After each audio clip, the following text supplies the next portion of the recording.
अगर आप चाहते हैं कृष कुमार ऑफिशियल को सबसे पहले गाना सुनने के लिए तो लाल बटन को दबा के चैनल को सब्सक्राइब कीजिए और बेल आइकन को दबाना ना भूलिए। प्रिया रिकॉर्ड्स दिल्ली।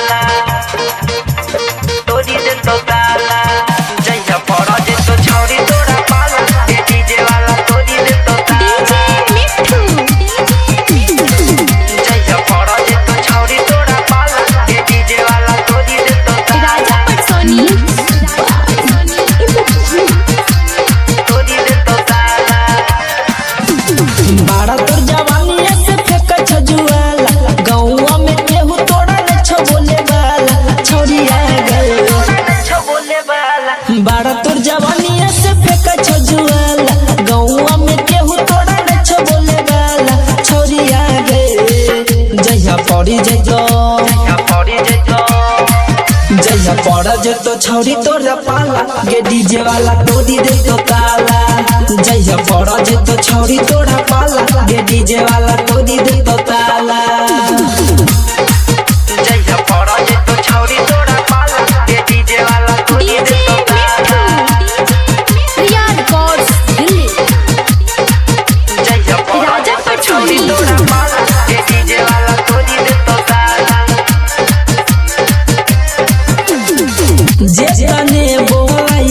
छौरी सब तो हर का गे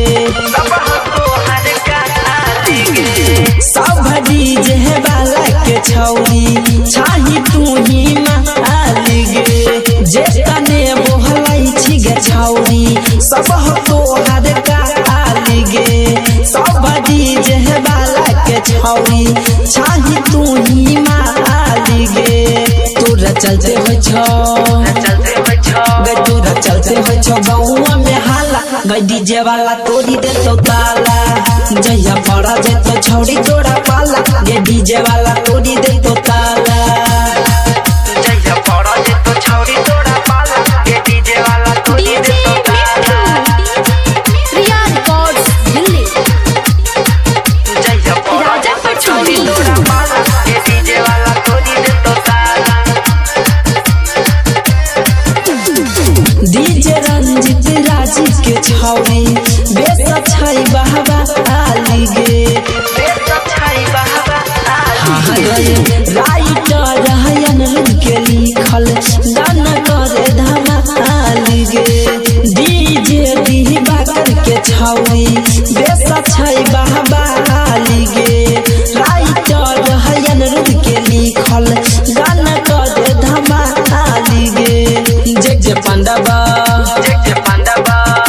जे पंडा करे छो खूबे हाला गे डीजे वाला तोड़ी दे तो ताला जइया पड़ा जे तो छौरी तोड़ा पाला गे डीजे वाला